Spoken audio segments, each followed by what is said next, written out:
요한일서 2장 17절 말씀입니다. 이 세상도 그 정욕도 지나가되 오직 하나님의 뜻을 행하는 자는 영원히 거하느니라. 아멘. 살아계신 아버지 하나님, 하나님 말씀 듣습니다. 우리의 귀를 열어주시고 우리의 마음밭에 하나님의 말씀이 떨어져서 아름답게 결실할 수 있도록 성령 하나님 역사하여 주시옵소서. 예수님의 이름으로 기도하옵나이다. 아멘. 사도 요한이 요한일서를 쓰면서 이 세상도 그 정욕도 지나가되 오직 하나님의 뜻을 행하는 자는 영원히 거하느니라 라고 증거했는데요. 번역이 매끄럽지는 못해요. 잘못된 번역이라고 할 수 없지만 원래 헬라어 문장은 한 문장으로 되어 있습니다. 이 세상은 정욕과 함께 사라지게 될 것이지만 오직 하나님의 뜻을 행하는 자는 영원히 거하게 될 것이다. 그러니까 하나님의 뜻을 행하는 사람은 영원히 거하게 될 것이고 이 세상을 따라가는 사람은 그 정욕과 함께, 그러니까 영어 성경에 보면 ESV에 The world, 세상은 is passing away, 지나가게 될 건데 along with its desire, 그 욕망과 함께 지나가게 될 것이다. 즉 우리가 인생을 살아갈 때 자신의 어떤 desire, 자신의 갈망, 자신의 욕망을 가지고 살아간다면 그 세상에 덧없이는 passing out, 지나가게 될 것인데, 하지만 whoever, 누구든지 하나님 안에 거하는 사람은 영원히 거하게 될 것이다. 그러니까 영원히 가치 있는 삶을 살아가는 삶이 영생이며 또 영원한 것이다라고 이야기하는 것이죠. 인생을 우리가 살아가다 보면 어떤 때는 우리가 갖지 못할 때가 있잖아요. 경제적으로 좀 힘든 시기도 있고 건강을 유지하지 못해서 어려워질 때도 있습니다. 근데 여러분 생각해 보면은요, 우리가 물질적으로 좀 어려웠던 시기, 힘들죠. 그 당시에는 정말 견디기 힘들죠. 하지만 그때가 오히려 더 단순하고 마음이 편했던, 여러분 그런 경험이 있으십니까? 어떤 때는 갖지 못해서 궁핍함으로 어려움을 겪기도 하지만 그보다 상당히 많은 경우는 인생을 살아갈 때 우리가 조금 더 넉넉히 가지게 되었다라고 자기 자신이 인식하지 못하지만 자기가 지킬 만한 것이 더 많이 늘어나고 또 자기가 가진 것이 많아진 자기의 소유로 인하여 걱정하고 불행해지는 경우가 종종 있습니다. 여러분도 어떠신지 모르겠어요. 저도 그런 것 같아요. 지금도 어렵게 살고는 있지만 그래도 더 어려웠을 때, 말도 안 되던 시절, 그때를 생각해 보면은 그냥 하루하루 열심히 살고 별로 고민할 게 없었던 것 같아요. 너무나 삶이 척박하니까. 그런데 이것저것 하나하나 살림살이가 늘기 시작하고 또 내가 가지고 있는 뭔가, 또 내가 지켜야 될 명예든 재물이든 이것이 점점 늘어가면서 고민이라는 걸 많이 하게 되는 것 같아요. 차라리 예전 같았으면 고민을 안 했을 텐데 많이 갖게 된 그 이후로 많이 고민하게 되고 또 걱정하고, 결국에는 삶의 질이 지금이 훨씬 나아야 되는데, 돌아보면은 우리 어른들이 그런 얘기 많이 하잖아요. 단칸방에 살던 그 시절이 참 그립다. 우리가 생각하면 말이 안 되는 얘기 아닙니까? 지금처럼 살만한 세상에서 어떻게 사글스 단칸방이 더 행복했다라고 얘기할 수 있을까? 근데 그렇게들 말씀하시는 이유는 저는 분명히 있다고 생각합니다. 삶에 더할 나위 없는 행복을 가져다 줄 것이라고 생각했던 여러 가지 것들이 오히려 그것이 없었던 때보다 더 인간관계를 좋지 않게 만들고, 인간관계를 반목하게 만들고 불화시키고, 자신의 욕심과 쾌락을 자극하여 하나님의 자녀다운 삶은커녕 방탕한 삶으로, 이제는 그것을 비참하다고도 느끼지 못할 만한 지경으로 우리를 밀어넣는 경우들이 왕왕 있다는 것입니다. 그래서 성경에서 뭐라고 얘기합니까? 성경을 보면 재물이 많으면 많을수록, 우리가 지켜야 될 것이 많고 소유하는 것이 많으면 많을수록 그는 더 근심하게 될 것이고 그의 걱정은 크게 될 것이다 라고 얘기하는 것이 빈말이 아닌 것 같아요. 역설적이게도 사람들은 이 땅에서 모아둔 그 무엇, 그것이 재물일 수도 있고 자기의 명예일 수도 있고 건강일 수도 있고 세상에 쌓아둔, 이 땅에 썩어질 어떠함으로 쌓아둔 그 보물로 인하여 인생을 걱정하면서 살아가시는 분들을 굉장히 많이 보게 됩니다. 좀 더 가지고 지킬 것이 많다고 생각하는 사람들이 그렇지 않은 사람들보다 훨씬 더 많은 걱정과 염려 속에서 살아가게 된다는 것이죠. 그러기에 하나님의 자녀들은 조금 인생을 가볍게 살 필요가 있습니다. 이게 굉장히 중요한 부분인 것 같아요. 저 같은 목회자들이나 아니면은 뭐 시민단체나 사회 뭐 그런 NGO를 섬기는 분들이나 이런 분들에게는 그 쓸데없는 자존심 같은 것이 있는 것 같아요. 그 자존심이 뭐냐면은 자기 의로움이죠. 그러니까 왜냐하면은 하는 일 자체가 세상에 썩어질 어떠함을 도모하고 세상에 보이는 물질에 연연하는 그런 일들이 아니란 말이에요. 그러니까 정치적으로도 보면 보수당이라든지 아니면 뭐 이런 쪽에 계신 분들보다 약간 진보적이고 또 좀 가난함과 또 서민 친화적으로 정치하신 분들이 어떤 문제를 당했을 때 극단적 선택을 한다거나 어려움을 경험하는 경우가 훨씬 더 많거든요. 왜 그러냐면 그분들이 가지고 있는 신념 때문에 그런 거예요. 자기들의 삶이 적어도 이것만큼은 내가 지킬 것이야 라는 그런 생각들을 가지고 있었는데 그런 생각들이 모함당하고 공격당하면서 결국에는 자기의 어떤 그 명예를 지키지 못한 안타까움과 억울함 때문에 그렇게 스스로 목숨을 끊는 경우들도 우리는 많이 보게 됩니다. 우리가 이 땅을 살아가면서 그래서 저는 그런 생각이 들어요. 그 또한 인간의 자존심이며 자기의 의로움이구나 라는 그런 생각들이 들었어요. 가장 많이 공격당하는 분들이 하나님의 자녀답게 살아가려는 분들일 것이고요. 또 하나님의 자녀로서 명예를 지키며 살아가려고 하시는 분들이 가장 큰 공격을 많이 당하게 될 것입니다. 우리는 이것을 적당히 잘 해결하고 이겨낼 수 있는 방법들이 필요해요. 우리가 모든 사람에게 인정받을 수 있다면 얼마나 좋을까요? 그것은 불가능한 것이고요. 모든 사람들에게 인정받으려고 하는 것 자체가 말도 안 되는 생각이에요. 항상 우리를 배신하는 사람들은 우리 곁에 너무나 가까이 있고요. 때로는 우리 자신을 몰라주는 사람들도 너무나 많습니다. 그럼에도 불구하고 우리는 너무 지나치게 우리의 인생의 올고즘, 여러분 이것을 주장하다가 인생의 고민과 염려로 인생을 망쳐서는 안 돼요. 하나님의 자녀들은 그래서 인생을 조금 더 가볍게, 단순하게 하나님만을 의식하며 살아갈 필요가 있어요. 이게 진짜 중요한 것입니다. 하나님께서 주신 것을 감사하며 어떤 형편이든 상황이든 하나님이 주셨기 때문에 감사함으로 스스로 만족하는 거예요.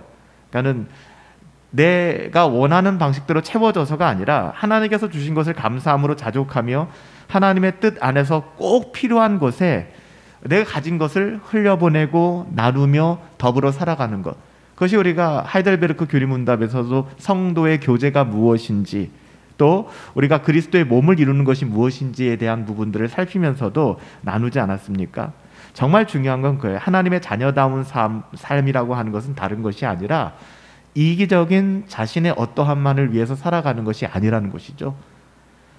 정말 이타적으로 여러분 우리는 나누며 살아가야만 합니다. 하지만 세상의 가치관에 물들어 사는 사람들은 이 땅에서 자신의 것을 지키기 위하여 그래서 이기적으로 살아가는 것이거든요. 다른 이들에게 빼앗기지 않으려고 골몰합니다. 그러니까 내 것을 하나라도 빼앗기면 안 된다고 생각하기 때문에 꼭 끌어안고 사는 것이죠. 그런데 성경은 뭐라고 얘기해요? 아무리 지키려고 애써도 뜻밖의 황충이 그에게 애주증지하던 것들을 다 갉아먹어서 사라지게 될 것이다 라고 얘기합니다. 너무 비참하잖아요. 여러분 여기서 벗어날 사람들은 아무도 없어요. 그래서 사람들은 두려워하는 것이죠. 하지만 아무리 두려움 가운데 그 모든 것을 움켜쥐며 살아간다 해도 이 땅에 쌓아둔 보화는 절대 영원하지 않을 것입니다. 그것이 재산이든 그것이 명예이든 그것이 건강이든 남아있지 않게 될 거예요. 언젠가는 어린아이들이 바닷가에서 놀 때 모래놀이를 하면 모래가 쓱쓱 빠져나가잖아요. 두 손으로. 여러분 그것이 인생이라는 것입니다. 허무주의를 이야기하는 것이 아니라 그것이 인생이에요. 오늘 우리가 찬양했던 찬양이 저한테 좀 특별한 찬양이에요. 저희 아버지가 돌아가실 때 정말 돌아가시는 순간까지도 부르셨던 찬송입니다. 이 몸의 소망을 노래하는 것이죠. 저는 이 찬송가를 부를 때마다 그런 생각이 나요. 저희 가끔 제가 저희 아버지 이야기를 하는데 저희 아버지가 돌아가시기 한 2주 전 이제 1주 거의 이제 폐 기능이 상실되어지고 숨이 굉장히 거칠어지셨을 때 TV에서 하는 축구를 보시면서 너무 부러워하시는 거예요. 저 사람들은 저렇게 어떻게 잘 뛸 수 있을까? 이 건강을 잃어버렸기 때문에 더 이상 내 폐가 정상적으로 작동하지 않기 때문에 저렇게 그라운드를 뛰는 선수들이 부러웠던 것이죠.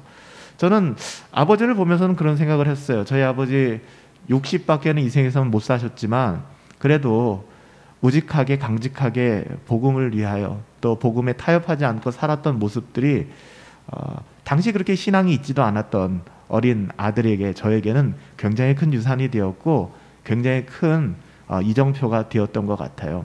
그러면서 드는 마음이 그래 그렇지 않습니까? 여러분들도 여러분들의 부모님을 생각하면 이제 나이가 들수록 어깨도 좁아지시고 연약한 부분들 물론 세상을 떠나신 분들도 계시지만 우리가 보면은 참 연로해지는 그 모습들을 바라보면서 우리도 그와 같게 되겠구나. 그리고 인생은 그와 같이 흘러가게 되는구나를 누구나 다 생각하지 않습니까?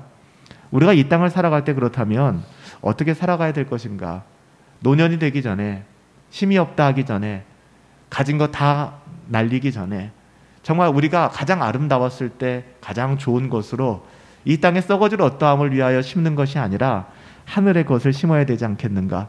그래서 사도 요한도 이 세상 것은 정욕과 맞물릴 때 순간 다 사라지게 되지만 하나님 안에 거하는 것은 영원하다라고 얘기하는 것이 바로 그것을 말하고 싶었던 것 같아요. 우리는 청지기로서 이 땅에서 받은 것은 이 땅에서 필요한 대로 하나님의 뜻대로 감사함으로 흘려보내면서 나눔과 섬김으로 살아가야만 해요. 여러분 이게 진짜 행복한 거거든요. 여러분 우리는 다 가져갈 수도 없고요. 가져갈 필요도 없고 가져갈 수도 없습니다. 여러분 있을 때 뭐 세상 사람들 농담으로 뭐 된다고 얘기하잖아요. 아끼지 마라. 아끼면 다 나중에 뭐 된다. 그러니까 다 써라. 사용하라. 그렇게 이야기하잖아요. 가장 필요한 게 그거 같아요. 적시적소에 그것을 흘려보내고 사용하는 것이죠. 여러분 우리는 그것을 가져갈 사람은 아무도 없습니다. 다 우리는 놓고 떠나가야 되는 거예요. 그렇게 사는 것이 우리의 상급, 우리의 보화를 하늘에 쌓는 것이다 라고 분명하게 말씀하고 있어요. 그러니까 부르심의 자리에서 우리가 각자의 직업도 있을 것이고 부르심의 자리가 있잖아요. 그 자리에서 우리가 어떻게 살아가야 될까를 고민할 필요가 있다는 것입니다. 얼마 전에 뉴스를 보니까 지방에 의사가 없대요. 지방에 의사가 없다는 것은 좀 뭐 예전부터 나왔던 이야기고 그럴 수 있다라고 백보양보를 했는데 세상에 인천이라는 광역시에 인천의료원에도 의사가 없대요. 인천도 안 간대요. 그러면서 인천 의료원장이 나와서 그런 얘기를 하더라고요. 대부분의 의사 선생님들이 강남에서 하시는데 강남에서 인천까지 넘어오기가 너무 힘들어서 연봉을 3억 4억을 줘도 안 온답니다. 전 그걸 바라보면서 우리가 그런 시대에 살아가고 있죠. 그냥 그런 일들을 들으면 뭐 당연한 거 아니야? 뭐 당연하게 그럴 수 있지. 의사들인데 그래서 의사 됐는데 우리가 잘 생각해 봐야 될 것은 그럼 세상적인 가치관을 가진 의사 선생님들이야 뭐라고 얘기하고 싶지 않습니다. 그 중에서 과연 거듭났다 하는 하나님의 자녀라고 하는 여러분 그런 의사 선생님들이 분명히 계실 거 아닙니까? 그럼에도 불구하고 내가 강남에 산다는 이유로 다른 지방 거점 병원에 가기 싫어하고 심지어는 오지로 내려가기 싫어한다 그러면 뭐 성경까지도 바라지도 않지만 그들이 히포크라테스 선서를 하면서 의사의 길을 걷겠다. 우리가 의사를 존중하는 것은 생명을 살리는 일을 하는 것이고 우리가 낮아져서 섬기는 일을 하기 때문에 우리가 그들을 존경하는 거 아니겠습니까? 근데 오늘날 우리가 의사를 그렇게 존경하지 않죠. 돈 많이 벌기 때문에 존경하는 것이죠. 여러분 이것이 과연 이 땅에서 재물을 쌓아두는 사람들의 삶이 아닌가. 이 땅에서는 좋은 아파트에 살고 좋은 집에서 살아요. 저도 그렇게 살고 싶습니다. 그렇지 않은 사람 아무도 없습니다. 하지만 그것은 아무것도 아니에요. 그리고 그네들을 만나서 이야기하다 보면 그네들이 우리가 생각하는 것만큼 정말 그들이 가진 재산과 그들이 가진 권력과 그들이 가진 명예에 비례해 가지고서 행복한 것은 절대 아니더라고요. 이혼도 많이 하고요.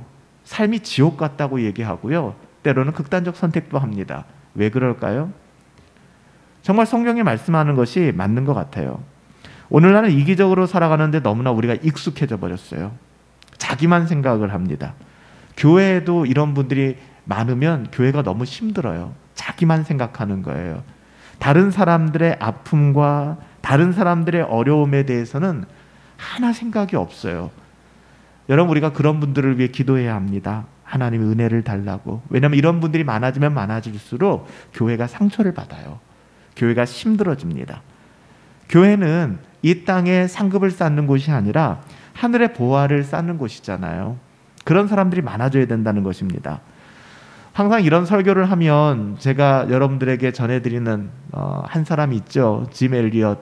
수십 번, 수백 번 반복해도 부끄러워지는 이름이기 때문에 또 짐 엘리엇의 이야기를 잠깐 하려고 합니다.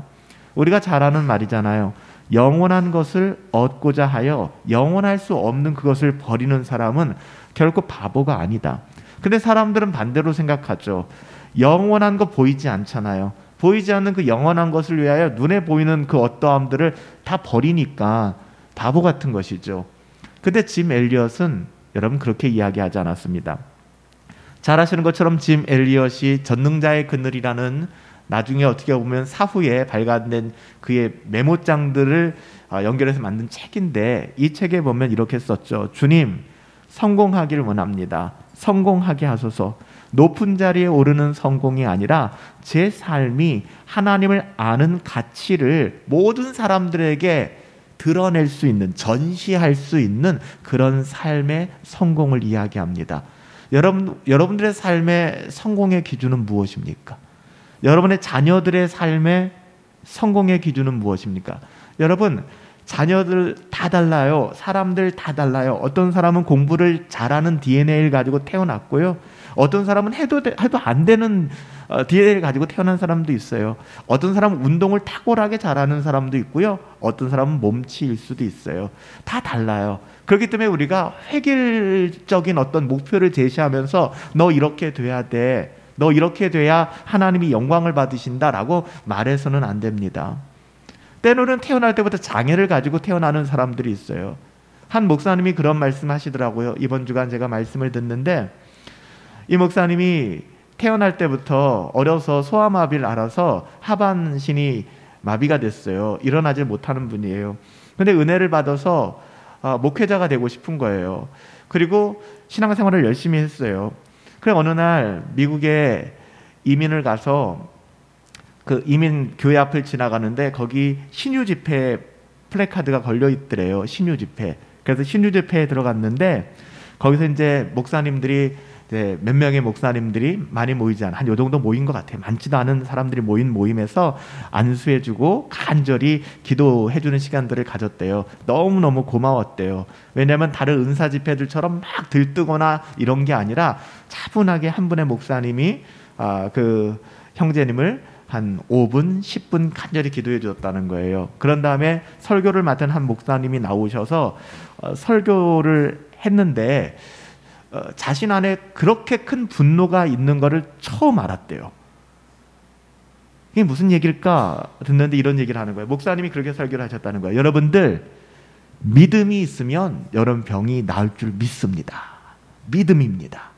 여러분 믿음이 있어서 여러분의 병이 낫고, 여러분 만약에 병이 낫지 않는다면 여러분 그 믿음이 없는 것입니다. 여러분 믿으십니까? 믿으면 병이 날 줄 믿습니다라고 하는데, 그 마음속에 자기도 감당할 수 없는 분노가 막 들끓어 오르더라는 거예요. 그러니까 끝나고 나서 목사님을 찾아가서 이야기를 했대요. 목사님, 정말 믿음이 없어서 병이 낫지 않는 것입니까? 믿음이 있어야 병이 낫습니까? 그럼 내 병은 왜 낫지 않습니까? 이 이야기를 하더라는 거예요. 근데 물론 오해가 있었는데 쭉 이야기를 하면서 그 목사님이 말씀하신 믿음으로 병이 나았다. 그래서 이런 얘기를 물어봤다는 거예요. 사도 바울이 육신에 가시가 있었는데 하나님 앞에 간절히 기도하지 않았습니까? 그런데 왜 사도 바울은 안 고쳐졌습니까? 사도 바울도 그럼 믿음이 없었단 말입니까? 했더니 그 목사님이 하시는 말씀이 아니요, 사도 바울은 고쳐졌죠 라고 얘기하더래요. 그러니까 더 이해가 안 되는 거예요. 아니, 성경에 보면 사도 바울은 특별히 3번이나 구했는데 고쳐지지 않아서 그냥 그 상태로 살았다라고 기록되어 있는데 왜 병이 나았다라고 얘기를 합니까? 근데 그 목사님이 말씀하시는 내용이 그거예요. 사도 바울이 3번이나 거절당한 이후에 하나님 앞에 또 기도했습니까? 기도하지 않았잖아요. 기도하지 않았다는 것이 그가 고침을 받았다라는 거예요. 고침을 받았다라는 게 무슨 뜻이냐? 육신의 가시가 제거됐다는 것이 아니라 그 가시를 가로막고 있던 마음의 정서의 장벽이 무너졌다는 겁니다. 더 이상 그 장애가 자신의 삶을 구속하거나 자신의 삶을 힘들게 만들지 않았다는 거예요. 그런 의미에서의 치유를 얘기하는 거예요. 그러니까 저도 그 말씀을 듣고서 맞아, 사람마다 다 다른 것입니다. 우리의 자녀들도 마찬가지고요, 우리 성도님들도 마찬가지예요. 베드로 같은 분이 있고 요한 같은 분이 있고 유다 같은 분이 계시면 안 되죠. 하지만 있어요. 모두가 베드로처럼 될 수도 없고 모두가 사도 바울처럼 될 수 있는 것도 아닙니다. 단지 하나님께서 우리에게 맡겨주신 그 자리에서 베드로는 베드로대로, 요한은 요한대로, 야고보는 야고보대로, 안드레는 안드레대로 그리스도를 머리로 삼아 교회가 연합되고 하나 되는 거예요. 어리석을 때에는, 어리숙할 때는 베드로는 요한을 비난하고 요한은 베드로를 비난하고 서로가 우편 좌편 서기 위하여 몸싸움도 하고요. 이건 정말 미성숙한 것입니다. 그래서 짐 엘리엇이 고백한 거예요. 주님, 성공하고 싶습니다. 높은 자리에 오르는 성공이 아니라 제 삶이 하나님을 아는 그 가치가 무엇인지를 드러낼 수 있는 전시관이에요. 오늘 태균 형제가 밑에 아이들 시나 이렇게 작품들 전시하는 거 얘기했잖아요. 그 전시물이 되고 싶다는 거예요. 그래서 태균 형제가 본 그 아이, 중학교 아이가 좋은 전시물이 되어준 것처럼 그 안에 참 아름다운 마음들, 그런 마음들을 발견할 수 있는 전시물이 된 것처럼 우리 또한 우리가 만나는 모든 사람들에게, 우리가 더불어 살아가는 모든 영역에서 그런 전시물이 되어야 한다는 것이죠. 이것이 진짜 행복한 삶이라는 거예요. 짐 엘리엇은 또한 이 청소년기에 이렇게 기도했어요. 아버지, 저로 분기점 같은 사람이 되게 해주세요. 제가 접하는 사람들을 결단의 기로로 이끌어 주셨으면 좋겠어요. 저는 직선도로의 표시판이 되고 싶지 않아요. 저로 갈림길로 삼아주세요. 그래서 사람들이 제 안에 계신 그리스도를 보고 어느 쪽으로든 하나를 택할 수 있도록 저를 사용해 주세요. 그가 그런 마음으로 아우카족에게 들어간 거잖아요. 그리고 예수 복음 한마디도 전하지 못한 채 수많은 손도끼로 난도질해서 순교한 거 아니겠습니까? 여러분, 우리가 외우는 스토리잖아요. 당시에 미국의 일간지에서 이 또한 얼마나 큰 낭비인가. 이 미국의 훌륭한 젊은이들이 이 남미의 그 식인종들한테 이렇게 허무한 죽음을 당하다니, 이 얼마나 미국 사회와 각성하라, 선교사 파송을 중단하라, 이런 거 아니겠습니까? 그럼에도 불구하고 그의 아내가 오히려 아우카족에게 들어가서 복음을 또 전하잖아요. 진짜 여러분, 너무나 아름다운 이야기 아닙니까? 우리나라 성경을 처음으로 우리나라 그 한문, 국한문 혼용체로 번역한 이수정이라는 분이 조선통신사로 일본에 갔단 말이에요. 일본에 가서 일본에서 이제 복음을 듣게 되었는데, 그 일본의 그 스다첸이라는 분이 계세요. 스다첸이라는 분은 농업 박사이시고 그리고 크리스찬이었어요. 일본이 우리나라보다 한 40년, 30년 먼저 개항을 하고 기독교가 들어갔기 때문에 이미 일본은 우리보다 훨씬 더 기독교의 학교도 세워졌었고 기독교 지도자들도 많이 있었던 시기입니다. 그때 이 이수정이라는 사람이 누군가의 이야기를 듣고 이 예수교라는 게 있는데 좀 이게 정말 깊다 하는 이야기를 듣고서 일본에 가게 돼요. 여차해서 일본에 가게 되는데, 거기서 이제 스다첸을 만나고, 스다첸이 농업을 좀 가르쳐 드릴까요? 농업 배우는 것도 너무 좋지만 내가 좀 깊은 진리가 있다고 해서 왔습니다 할 때 이 스다첸이 뭐를 줬냐 하면 마태복음 5장에 나와 있는 팔복 있잖아요. 심령이 가난한 자는 복이 있나니, 애통하는 자는 복이 있나니, 그 팔복을 이렇게 그 두루마기처럼 쓴 거 있잖아요. 거기다가 족자라 그러죠. 족자를 쓴 거를 이수정에게 선물을 해줬어요. 그래서 이수정이 그것을 읽으면서 그가 회심에 이르게 됩니다. 야, 내가 조선의 모든 유학과 한문학을 능통하게 잘했는데, 그리고 수많은 유교의 어떤 그런 얼마나 똑똑한 양반이었는지 몰라요. 근데 그가 이 마태복음 5장에 나오는 심령이 가난한 자가 복이 있다는 게 이해할 수 없는 역설이거든요. 아니, 가난한 게 어떻게 복이 있어요? 애통하는 자가 어떻게 복이 있습니까? 말이 안 되는 거잖아요. 이걸 듣고서 그의 마음속에 회심이 일어나게 돼요. 그리고 그가 나중에 이렇게 얘기합니다. 내 배웠던 조선 왕조의 그 모든 유학보다, 그 중국 청나라의 그 어떤 학문보다 깊고 심오한 진리가 이 안에 있다. 그가 그래서 거기서 성경을 번역하고, 심지어는 우리나라 처음 선교사님인 언더우드 선교사님을 이수정이 편지를 써서 제발 조선 땅에 선교사 한 명만 보내주세요 해서 오게 된 거예요. 그러니까 언더우드도 이수정이라는 조선의 양반이 일본에서 조선인 최초로 회심했다고 하는데, 그가 계속 편지를 보낸다는 거예요. 우리 민족에게 좀 와달라고. 그러니까 언더우드는 원래 조선 땅에 갈 마음이 없었는데 그의 편지를 읽고 조선 땅으로 오게 된 거예요. 여러분, 그렇습니다. 우리가 복음을 만나게 된다, 우리가 복음을 제대로 이해하게 된다라고 하는 것은 정말 짐 엘리엇이 이야기했던 것처럼, 또 이수정 선교사가 얘기했던 것처럼, 그리고 수많은 우리나라에 들어왔던 선교사님들의 삶이 보여주는 것처럼, 여러분, 그거 아니겠습니까? 하나님 나라의 가치를 누가 봐도 눌러도 예수밖에는 안 나오잖아요. 저 하나님 앞에 참 많이 회개했어요. 이번 한 주간을 보내면서도, 하나님, 제 안에 정말로 우리 초대교회에 들어오셨던 수많은 선교사님들과 같이 희생과 포기와 가난과 고난을 내 몸에 채우며 일도 나의 어떠함을 드러내거나 나의 아쉬움을 인정받거나 그렇게 살아가고 있지는 않은가? 정말 예수님의 마음을 내 안에 품고 살아가고 있는가? 정말 두려운 마음들이 들더라고요. 이번 한 주간 한 목사님과 교제하는데 목사님 저한테 그런 얘기 하더라고요. 목사님, 성화, 우리가 거룩한 삶을 살아가잖아요. 그 성화에는 5가지가 필요하대요. 제가 경청했거든요. 근데 정말 맞더라고요. 우리가 성화하기 위해서, 하나님의 자녀답게 살아가기 위해서, 하나님의 자녀다운 삶을 살기 위해서 필요한 게 뭐냐면요, 당연히 기도와 말씀이죠. 기도와 말씀이 없이는 거룩해질 수가 없습니다. 이거는 성경적인 진리입니다. 기도와 말씀. 그 다음에 하나가 또 뭔지 아세요? 그게 시간이에요. 시간. 기도와 말씀 듣고 기도한다고 내가 순간 바뀌는 게 아니라 시간이 필요합니다. 정말 지루할 정도의 시간이 필요해요. 여러분들도 그러시죠? 저도 돌아보면 10년 전에 제 자신을 마주 대하면 굉장히 부끄러워지고요. 20년 전에 제 자신을 만나면 더 많이 부끄러워져요. 30년 전에 제 모습을 보면은 망나니 같을 때가 있어요. 그때는 몰랐지만 시간이거든요. 시간이라는 것이 사람을 성숙시켜가는 것입니다. 그렇기 때문에 때로는 교회 안에서 우리가 기다려야 될 필요도 있고요. 우리 자신을 선줄로 생각하지 말고 겸손해야 될 필요도 있는 것입니다.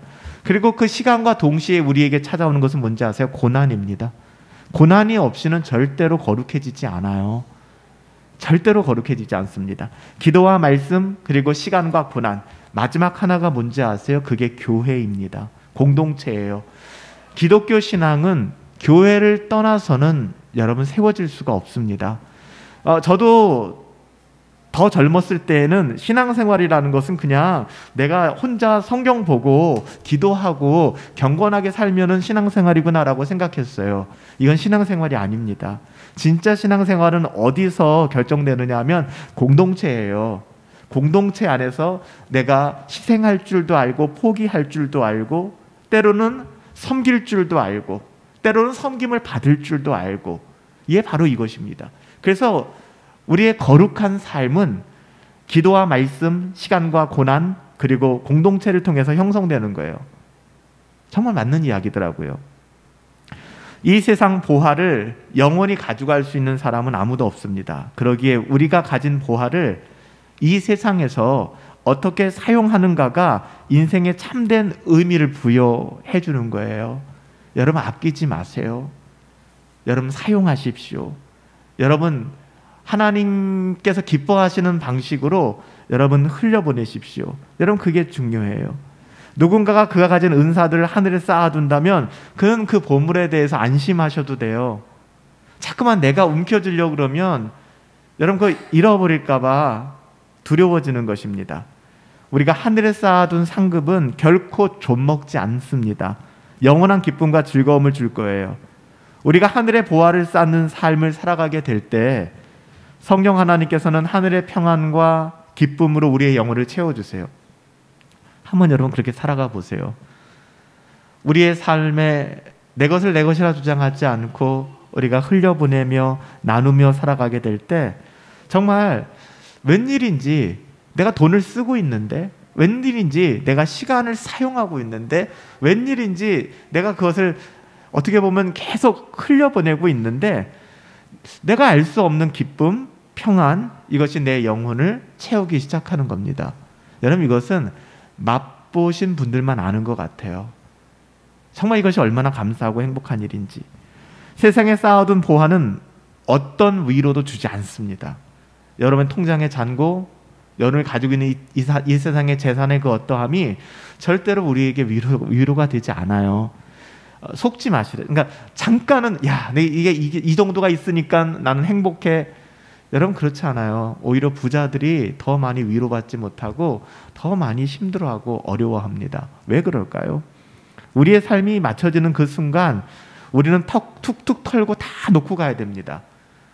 여러분 가끔 그런 생각해 보셨죠? 지금이야 여러분들이 시한부 인생 판정을 받는다고 해도 별로 아까울 거 없잖아요. 좀 젊은 분들이야 좀 아깝겠네요. 네, 좀 더 살고 싶은데 사실 만큼 사신 분들은 그냥 겸허하게 인생 받아들이고 떠나면 되잖아요. 근데 내가 100억이 있어요. 내가 1000억이 있어요. 그 사람 쉽게 못 떠납니다. 왜요? 이 세상에 있는 게 너무 많아요. 이게 너무 억울한 것이죠. 여러분 우리가 이 세상에서 가졌다고 하는 것이 절대로 우리를 위로하지 못합니다. 여러분 우리가 얼마를 가졌던 어떻게 인생을 살아왔던 결국에는 빈손으로 툭툭 털고 가야 될 것입니다. 우리는 매일 하늘의 상급을 그래서 쌓아둘 필요가 있는 거예요. 나의 모든 것이 하나님께로부터 왔다는 것을 기억하는 것이죠. 그로 인해서 우리는 어떤 형편에서든지 감사의 삶을 살아갈 수 있게 되는 거야. 이게 가능해지는 거예요. 그때 이 땅에서 주님이 맡기신 것을 관리하는 청지기, 가치 있는 삶을 살 수 있다는 그 사실만으로 감사한 거죠. 여러분 어떠세요? 오늘 제가 다행히 지금 기침을 좀 그래도 안 하는데 뒤에서 찬양을 하고 싶은데 계속 기침이 나오는 거예요. 찬양을 못 하겠는 거예요.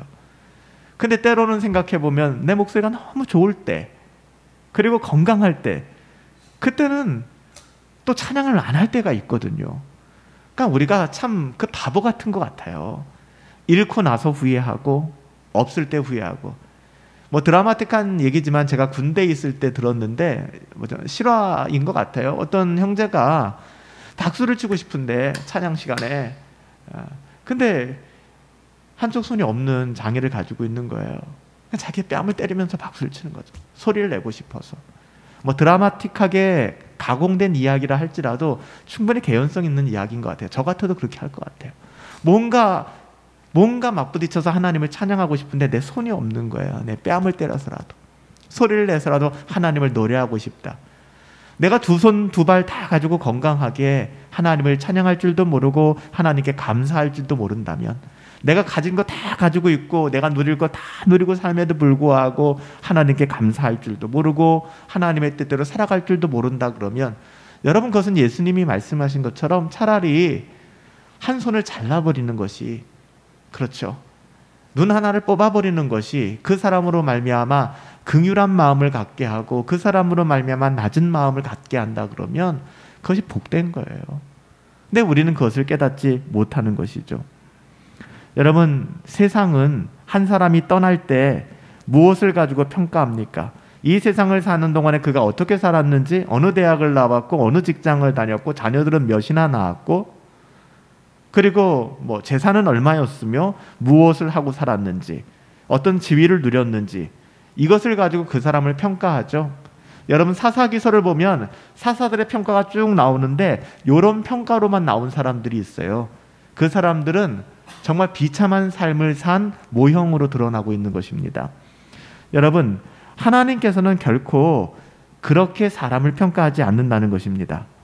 세상이 말하는 의미 있는 삶과 하나님이 알려주시는 가치 있는 삶에는 절대적인 차이가 있어요. 전 여러분들이 이 세상에서도 잘 사셨으면 좋겠습니다.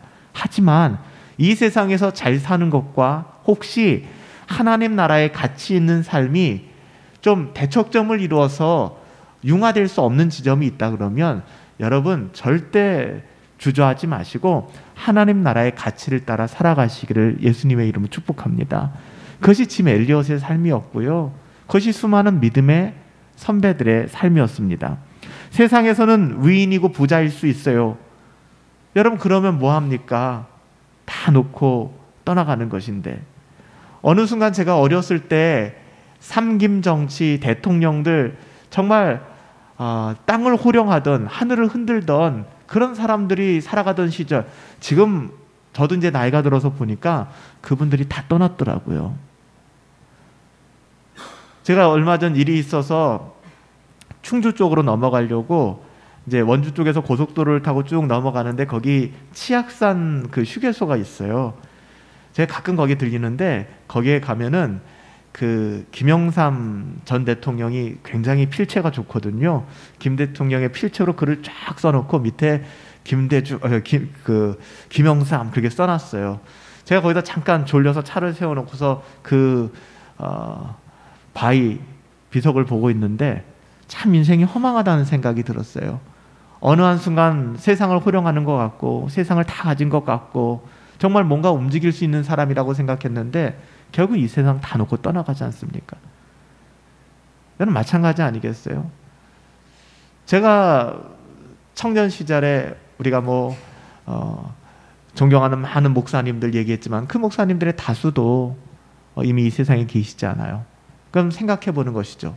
우리 또한 똑같이 그 길을 걸어가게 될 텐데 우리는 어떻게 살아가야 되지? 우리는 정말 하나님 나라에서 인정받고 하나님 나라의 소망을 가지고 살아가야 되지 않을까? 이 땅에서 비록 그러시면 좀 안 되지만 이 땅에서 비록 그날 빌어먹는 그런 가난한 신세였다 할지라도 주님 안에서 청지기로 부르심을 받아 충성되게 감당하며 인생을 산 사람이 있다고 생각해 보세요. 그 사람은 하나님 관점에서 착하고 충성된 종입니다. 우리가 생각할 때는 건물을 청소하고 또 환경 미화를 하고 때로는 일용직을 하고 때로는 배달을 하고 우리가 생각할 때는 야 인생 너무 천박하게 사는 거 아니야 라고 생각할지 모르겠지만 여러분 인생의 성공을 조금만 모두 다 우리가 생각하는 바라는 그런 사자 들어간 직업을 갖고 좀 육신이 편안하게 우리가 시간 대비 많은 비용을 받을 수 있는 곳에서 일하고 이것을 절대로 인생의 성공이라고 생각하시면 여러분 큰 코 다친다고요. 그렇지 않다고요. 제가 누누이 말씀드렸잖아요. 공부 잘하는 것도 하나님이 주신 은사예요. 근데 하나님이 주신 그 은사를 가지고 공부 잘해서 돈 많이 벌고 자기 가족 위하고 자기 먹고 사는 데서만 집중해서 산다 그러면 그것은 여러분 짐승과 방불한 삶 아니겠습니까? 여러분 우리들에게 하나님이 주신 은사가 다 달라요. 하지만 그 은사대로 우리는 착하고 충성된 종으로 우리 하나님 앞에 칭찬받는 그런 삶을 살아가야 돼요. 하나님의 상속자가 되어서 참된 부요함을 그런 사람들이 누리게 될 것입니다. 이 땅에서의 부자가 아니라. 여러분 어떠세요? 우리들의 마음속 관심, 여러분들의 마음속 관심은 어디에 있습니까? 이 땅입니까? 하나님의 나라인가요? 여러분의 우리의 관심이 조금이라도 하나님 나라 쪽으로 기울어지게 될 때 우리는 상처를 조금 받게 될 거예요. 우리가 왜 많이 상처받게 되는지 아세요? 이 땅에서 자꾸 인정받고 싶은 것입니다. 이 땅에서. 그래서 모두가 나를 좋아해야 되고 모두가 나를 신뢰해야 되고 모두가 내 마음을 알아줘야 돼요. 그런 사람은 없습니다. 근데 우리는 그렇지 않으면 못 견뎌하는 것이죠. 하나님의 나라를 바라보고 살아야 돼요. 우리들은 정말 천국에 보아 쌓아두길 갈망하며 살아갑니까? 정말로요? 아니면 그저 이 땅에서의 부요함을 위해 분투 노력할 뿐입니까? 삶은 금방 지나갑니다. 정말이에요. 금방 지나갑니다. 생각해 보세요. 여러분들도 그러시죠? 여기 권사님들 다 소녀적이 엊그제 같지 않으세요? 전 그러실 거라고 생각해요. 20대가 엊그제 같고 30대가 엊그제 같고. 제가 예전에 우리 고은이 초등학교 때 그 운동회에 갔다가 그 달리기 이제 아빠들 대표 나오라고 해서 이제 나와서 같이 참여를 했어요. 그때 뭐 40대인데도 달리기를 하는데 제가 달리기 진짜 잘했거든요. 제 몸을 이 속도를 몸이 견뎌내지 못하더라고요. 몇 번 넘어질 뻔했어요. 그거 느꼈죠. 야, 몸이 예전 같지 않구나. 이렇게 나도 쇠하여지는구나. 예전에는 상상하지도 못했던. 여러분 인생은 그렇게 지나가는 거 아니겠습니까? 이 땅에서 살았던 사람들 중에서 많은 사람들이 지금 이 땅에 없어요. 아마 여러분들 몇 년, 몇 월, 며칠에 태어나셨는지 모르겠지만 여러분들 같은 해에 태어났던 친구들 중에서 이 세상에 계시지 않는 분들이 제법 있잖아요. 일찍 이 세상을 떠난 사람들. 그들이 목숨 걸고 지키려 했던 모든 것들도 그들과 함께 사라졌거나 아니면 허무하게도 다른 사람들의 소유물이 되어 있을 것입니다. 뭐 그거 그리 지키겠다고, 뭐 그거 끌어안고 우리가 그렇게 살아가고 있나요? 우리는 그들과 다른 삶을 살아가고 있는지 한번 돌아봅시다.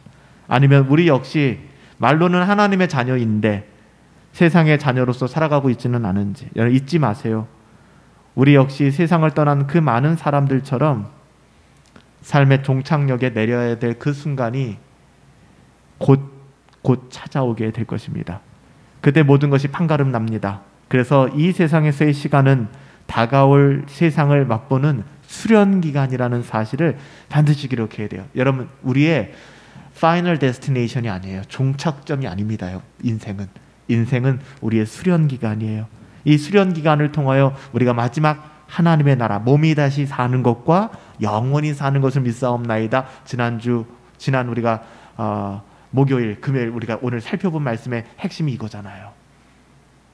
이 소망이 있으니까 우리는 이게 위로가 되는 거잖아요.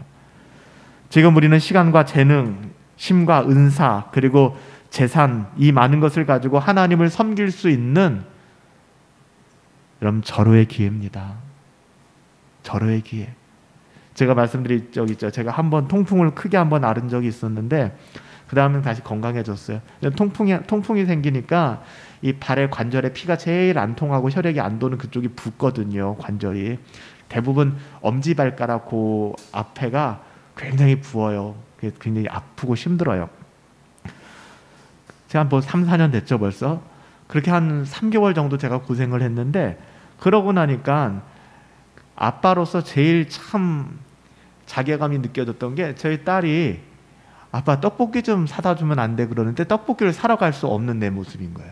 발이 아프니까. 굉장히 현실적으로 느껴지더라고요.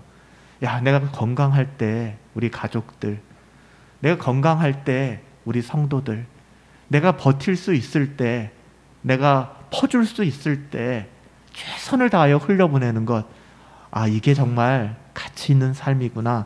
저는 그런 생각 많이 해요. 물론 사람은 간사한지라 또 건강을 찾고 나면 그런 일상들이 가벼워지고 또 그런 것들을 망각하는 것이 인간의 본능이에요. 그럼에도 불구하고 저도 요즘에는 그런 고민도 많이 하면서 제 자신을 돌아봅니다.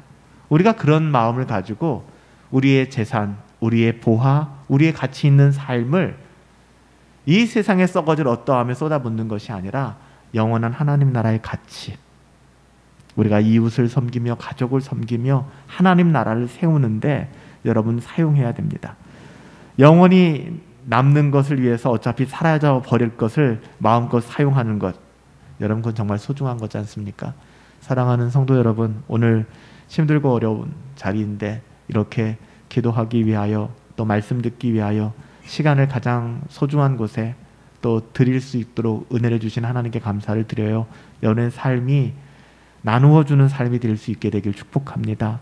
그냥 묻지 마세요. 나누어 주십시오. 정서적으로도 나누어 주시고 물질적인 것도 나누어 주시고 여러분의 감정도 나누어 주시고 최선을 다하여 섬기는 우리 주님이 우리를 그리 섬겨주셨던 것처럼 그렇게 살아갈 수 있는, 그래서 짐 엘리엇이 고백했던 것처럼 하나님을 드러내는 아름다운 전시물이 저와 여러분들 되시기를 예수님의 이름으로 축복합니다. 사랑하는 예수님, 이 땅의 삶이 잠시 거치는 수련의 기간임을 알게 해주시니 감사를 드립니다. 조만간 이 땅을 떠나 주님 나라로 가야 할 그날이 온다는 사실을 늘 생각하며 살아갑니다. 시간을 아끼며 때를 분별할 수 있는 지혜를 허락하여 주시옵소서. 오늘 저로 하여금 믿음의 선한 싸움을 싸울 수 있는 힘을 주시고 하나님의 집을 맡은 청지기로서 제 앞에 달려갈 길을 달려갈 수 있도록 합당한 은혜를 더하여 주시옵소서. 하나님 안에서 순전한 믿음을 갖게 하시고 주님의 나라를 위해 나의 생명과 나의 모든 소유를 아낌없이 사용할 수 있는 하나님의 마음을 더하여 주옵소서. 예수님의 이름으로 기도하옵나이다. 아멘. 오늘은 제가 여러분들 기도 인도를 좀 하기가 편치 않은 상황이어서 여러분들의 좀 기도를 같이 좀 전체 기도 제목 드리고 기도하시다가 돌아가셨으면 좋겠습니다. 이번 한 주간 저는 좀 몸이 굉장히 좀 좋지 않아서 제 안에 많은 씨름들을 좀 했던 것 같아요. 그리고 많이 좀 돌아보는 시간들을 가졌습니다. 하나님께서 우리에게 주신 건강함, 또 우리에게 주신 신앙이 있을 때, 또 우리에게 믿음이 있을 때 내가 어떻게 살아가야 되지? 특별히 저는 이번 한 주간 우리 공동체, 우리 교회를 놓고 많이 기도하고 생각하게 되었어요. 특별히 이 자리에 함께하지 못한 우리 성도님들 더 많이 위해서 기도하고 우리가 믿음의 길로, 은혜의 길로 인도해야 하는데 우리는 뭐 하고 있지? 라는 생각들을 해봤어요. 우리들 책임 아닐까요? 가장 궁극적으로는 전 제 책임이라고 생각하고요. 그래서 저도 짐 엘리엇처럼 이번 한 주간 하나님, 부족하지만 제가 하나의 전시물이 되어서 우리 사랑하는 성도님들, 때로는 연약한 성도님들, 때로는 그 마음이 굳어져 있는 성도님들, 때로는 힘들고 어려운 환경 속에 있는 성도님들이 위로받았으면 좋겠습니다. 그리고 하나님을 더 깊이 알아갔으면 좋겠습니다. 하나님을 더 깊이 알아감으로 말미암아 하나님의 그 아름다우심을 마음껏 노래하며 찬양할 수 있는 그런 성도들이 되었으면 좋겠습니다 하는 그런 기도들을 많이 했던 것 같아요. 한 분 한 분 생각하면서 마음이 저미기도 하고 감사하기도 하고 고맙기도 하고 울림도 있고 그랬던 것 같아요. 여러분들 이 시간에는 좀 교회를 위해서 여러분들 좀 기도해 주셨으면 좋겠어요. 우리가 기도할 부분들이 여러 가지가 있지만 교회를 위해서 좀 기도해 주세요. 특별히 교회는 건물이 아니잖아요.